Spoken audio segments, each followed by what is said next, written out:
درسقرآن.com آپ کے لیے پیش کرتا ہے تفسیر قرآن مولانا اسلم شیخو پوری صاحب کی آواز میں۔ اور اللہ کہتے ہیں یاد کرنے کے لیے آسان، پڑھنے کے لیے آسان اور سمجھنے کے لیے آسان۔ اس کے علاوہ اس مقبول ویب سائٹ پر آپ سنیے معروف عالم دین کے اصلاحی بیانات۔ تو اسلام کا نظریہ یہ ہے انا للہ و انا الیہ راجعون۔ حمد و نعت، بچوں کے لیے اصلاحی کہانیاں اور بہت کچھ۔ محمد کا روزہ قریب آ رہا ہے، بلندی پہ اپنا نصیب آ رہا ہے۔ www.darsequran.com۔ بسم اللہ الرحمن الرحیم۔ تو ہم تو یہ ہے کہ بس تھوڑے سے اپنے تاثرات آپ کو بتا رہے ہیں کہ جی ہم لوگوں کو کیا فرق پڑا ہے، کہ ہماری پہلے کی زندگی کیا تھی اور اب ہماری زندگی میں کیا فرق آیا ہے، تو وہ بتا رہے ہیں۔ ہم تو ابھی آپ کو بیان نہیں کر سکتے کیونکہ ابھی تو ہم خود سیکھ رہے ہیں، کہ بلکہ آپ لوگ ہمارے لیے دعا کریں کہ اللہ ہمیں ہدایت کا راستہ بتائے، ٹھیک ہے، اور ہم اس پہ ثابت قدم رہیں۔ تو میں تو صرف یہ بتا رہا ہوں کہ جی ہم لوگ کس طرح آئے شروع سے، جب چھوٹے سے دہلی انڈر 19 کھیل رہے ہیں، اس کے بعد پاکستان میں کھیل رہے ہیں، پاکستان کی طرف آئے، جونیئرس تھے کھیل رہے، اس طرح کرتے کرتے 30 سال کا عرصہ ہو گیا کہ جی ہم اسی کو کامیابی سمجھ رہے تھے کہ جی یہی کامیابی ہے، اصل زندگی یہی ہے کہ جی ہاں آپ اس دنیا میں آئے ہیں، آپ نے پیسے کمانے ہیں، اللہ نے شہرت بھی دے دی کہ جی یہی اصل زندگی ہے، یہی کامیابی ہے، ہم اسی کو ساری چیزیں سمجھ رہے تھے۔ لیکن 30 سال کے بعد تبلیغ والوں کا ہم شکر گزار ہیں، میں نہیں بلکہ ہماری پوری ٹیم شکر گزار ہے کہ جی ہمیں اس طرف لے کے آئے، انہوں نے ہمیں بتایا کہ جی ہم لوگ مسلمان ہیں، ہم کرکٹر نہیں ہیں، ہم مسلمان ہیں۔ تو اصل میں ہمارا کام کیا ہے کہ جو مسلمان، اب ہم مسلمان ہیں، ہمارا کام یہ نہیں ہے کہ جی ہمارے کرکٹ کھیلیں اور پیسے بنائیں، یہ کام نہیں ہے ہمارا۔ ہمارا کام، اللہ نے ہمیں اس دنیا میں بھیجا ہے، ہمارے ذمہ اللہ نے دوسرا کام لگایا ہے، یہ اعلیٰ کام نہیں لگایا۔ تو ان لوگوں کی مہربانی کے لیے ان لوگوں نے ہمیں بتایا۔ اس سے پہلے، اس زندگی سے پہلے یہ ہے کہ آپ لوگ سارے جانتے ہیں کہ جو بندہ نیشنل ٹیم میں کھیلتا ہے اسے کسی چیز کی کمی نہیں ہوتی، پیسوں کی، عزت کی، اس کی دوسری چیزوں کی کسی چیز کی کمی نہیں۔ لیکن ایک چیز ایسی تھی جو کرتا تھا کہ جی ساری چیزیں ہونے کے باوجود سکون نہیں ہوتا تھا، دل کا سکون نہیں تھا، کہ جی ایسے رہتا تھا کہ جس طرح کسی چیز کی کمی ہے۔ تو جس طرح شروع میں ان لوگوں نے محنت کی ہمارے پہ، ہمیں اس طرف لے کے آئے، تو ہمیں بہت سکون ملا کہ جی میرے متعلق تو مشہور ہے کہ جی میں بہت دیر سے، میں تو بہت سوتا ہوں، بہت اس لیے زیادہ سوتا ہوں کہ مجھے رات کو نیند نہیں آتی، اس لیے صبح دیر تک سوتا رہتا ہوں۔ اب یہاں آ کے اللہ کا شکر ہے کہ یہاں آ کے جی 10-11 بجے نیند آ جاتی ہے۔ وہ اپنے امیر صاحب مولانا نعیم بٹ صاحب سے ہم کہنا شروع کر دیتے ہیں کہ 9:30 بجے سارے بستر پہ چلیں، لیکن نیند آ رہی ہے۔ تو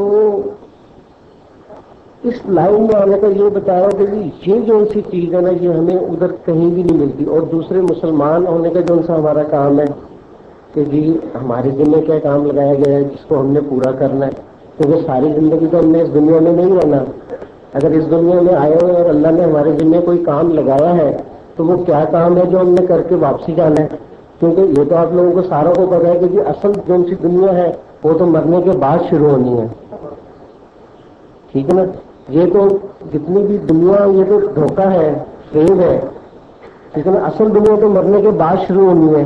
تو جہاں جو ہم کر کے جائیں گے، جس کام کے لیے آئے ہوئے ہیں، اگر وہ کام کر کے جائیں گے تو وہاں ہمیں کامیابی ملے گی نا، اس کے بغیر تو ہمیں کامیابی نہیں مل سکتی۔ تو اب وہ کیا کام ہے یہ مجھے بھی نہیں پتا تھا، یہاں آ کے ابھی میں سیکھ رہا ہوں، تھوڑے بہت مجھے پتا بھی چلے ہیں کہ جی کیا کام ہے جی۔ کل مولانا طارق جمیل صاحب کا بیان تھا، انہوں نے 2 چیزوں میں ساری چیز بتائی تھی کہ جی اگر اس کو کور کر سکتے ہیں کہ جی حضور صلی اللہ علیہ وسلم کا جس ٹائم آخری وقت تھا تو انہوں نے بتایا تھا کہ جی نماز پڑھیں، اور جو ان سے اپنے غلام ہیں یا جو ان سے آپ کے ملازمین ہیں یا جو ان سے یتیم ہیں یا مسکین ہیں یا غریب ہیں، جو مستحق لوگ ہیں، ان کے ساتھ اچھا سلوک کرنا، یہ بتایا تھا۔ کہ اگر ہم نماز پڑھیں نا، نماز قائم کریں، نماز پڑھنے میں اور قائم کرنے میں تھوڑا سا فرق ہے. اصل فرق تھوڑا سا نہیں فرق، اصل فرق ہی یہی ہے کہ جی نماز قائم کریں. نماز ایک کام نہیں ہے کہ جو آپ نے جلدی سے کر کے چلے گئے. ہم آئے اسی کام کے لیے ہیں، آئے اسی چیز کے لیے کہ جی ہم آرام سے نماز پڑھیں، قائم کریں. کہ اس کو اصل میں عربی میں نماز ہوتی ہے. مجھے تو آج سے پہلے پتہ ہی نہیں ہوتا تھا کہ جی میں نماز میں کیا پڑھ رہا ہوں. عربی کا وہ یاد کر رکھا تھا میں نے، وہی پڑھتا رہتا تھا. مجھے یہی نہیں پتا ہوتا تھا کہ میں اپنے اللہ سے کیا مانگ رہا ہوں یا اللہ میرے سے کیا کہہ رہا ہے. مجھے پتہ ہی نہیں ہوتا تھا، میرے دل میں نماز اتری نہیں تھی. ٹھیک ہے نا. تو ہمیں پتہ ہونا چاہیے کہ جی ہم کیا مانگ رہے ہیں اللہ سے. تو جس ٹائم آپ کی نماز صحیح ہو جائے گی تو ہم جو اسی دنیاوی مشکلوں میں پڑے رہتے ہیں کہ جی ہمیں سارے ٹائم روزی کا مسئلہ رہتا ہے، ساری چیزوں کا مسئلہ رہتا ہے. تو ابھی مولانا صاحب بتا رہے تھے کہ جو سا بندہ سارے ٹائم وضو میں رہے گا اور 5 وقت کی نماز پڑھے گا، اس کا روزی کا مسئلہ ختم ہو جائے گا، دنیاوی مشکلیں اس کی ختم ہو جائیں گی. www.dasquran.com دنیا کے کاموں میں جو اصل کام ہم بھول گئے ہیں، اگر ہم نماز پڑھیں گے اس میں اس دنیا کی بھی کامیابی ہے اور اس آخرت کی بھی کامیابی ہے ایک ہی چیز میں. بس یہ ہے کہ جی ہمیں لوگوں کو صحیح طرح کسی نے بتا نہیں رکھا کہ جی کیا ہے صحیح چیز. ٹھیک ہے نا. تو اس کے لیے یہ ہے کہ جی ہمارے ان سے معاشرے میں جہاں ہم رہتے ہیں وہاں اس طرح کا ماحول نہیں ہے کہ جس طرح ہمیں کوئی بتائے. جس طرح ہمارے درس گاہ ہیں اسکول کالجز دوسری جگہ، وہاں ہمیں ساری دنیاوی چیزیں بتائی جا رہی ہیں. کوئی بھی بندہ ہمیں نہیں وہ بتا رہا کہ جی ہم اس دنیا میں کس لیے آئے ہیں. تو اس کے لیے ہمیں کیا چاہیے کہ ہمیں صرف یہ چاہیے کہ جی ہم ادھر آئے، مسجدوں کا رخ کریں. یہاں جو ان سے ہمارے حضرات ہیں، اب تو میرے خیال میں پہلے کی نسبت بہت آسان ہو گیا کہ جی اتنی زیادہ جماعتیں بنتی ہیں، اتنے زیادہ لوگ ہیں. ہمارے بزرگ ماشاءاللہ سے جو رہنمائی کرنے واسطے بیٹھے ہیں کہ جی آپ ایک دفعہ ادھر آئیں تو جی آپ کی رہنمائی کرتے ہیں. تو ہمیں تو یہ الگ ان سے موقع ہے، یہ ضائع نہیں کرنا چاہیے بالکل بھی. کیونکہ یہ بات آپ لکھ لیں اپنے دل میں کہ اگر کامیابی کا کوئی راستہ ہے تو وہ اپنے دین میں ہے، اسلام میں ہے، اور اس کے علاوہ کہیں کوئی راستہ نہیں ہے. بے شک آپ کو دنیا کی جو مرضی چیز مل جائے، جو مرضی خواہش مل جائے، لیکن کامیابی کا اور سکون کا راستہ ایک ہی ہے، اور وہ ہے اللہ کے کام کے عمل کرنا اور حضور صلی اللہ علیہ وسلم کی جو زندگی جس طرح انہوں نے گزاری اس کے مطابق اگر زندگی گزاریں گے تو اس دنیا میں بھی کامیابی ہے اور آخرت میں بھی ہم سرخرو ہو جائیں گے. تو میری آپ لوگوں سے یہی تھی. اور ماحول کی میں بات کر رہا تھا کہ جی ہمیں باہر ایسا ماحول نہیں ملتا کیونکہ ہمارے گھروں کا ماحول ایسا نہیں، اسکول کالجز کا ماحول ایسا نہیں. تو ہمیں یہ ساری چیزیں آئیں گی اگر ہم اس ماحول میں آئیں گے. تو اس لیے ہمیں مسجدوں میں یہاں شب جمعہ میں جمعرات کو بات ہوتی ہے، ہمیں ادھر آنا چاہیے. مسجدوں میں نماز تو کہیں بھی آپ کو نہیں چھوڑنی چاہیے.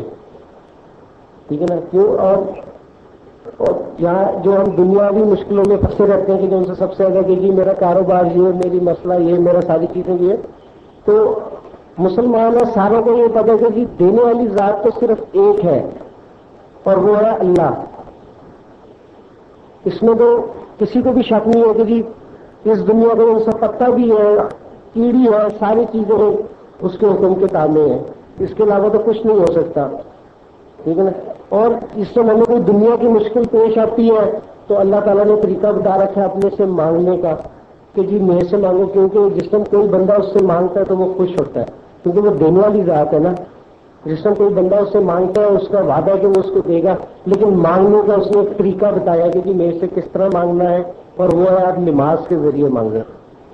کہ جو آپ جس ٹائم نماز پڑھ کے اللہ سے دعا مانگیں گے، صحیح طریقے سے نماز پڑھ کے دعا مانگیں گے، آپ کی وہ چیز رد ہو ہی نہیں سکتی. آپ کو والی مشکل آپ کی ضرور حل ہوگی. تو میں تو صرف اتنی سی بات کروں. اور جو سی ہماری پوری ٹیم میں چینجنگ آئی ہے کہ جو ان سے ہمیں فرق پڑا ہے تو وہ اللہ کا شکر ہے کہ جی تبلیغ والوں نے پوری ٹیم پہ ہماری محنت کی، جس سے آج یہ ہے کہ تھوڑی سی میں آپ کو اپنی ٹیم کا بھی بتا دوں کہ شارجہ میں اس دفعہ جو ان سے فجر کی نماز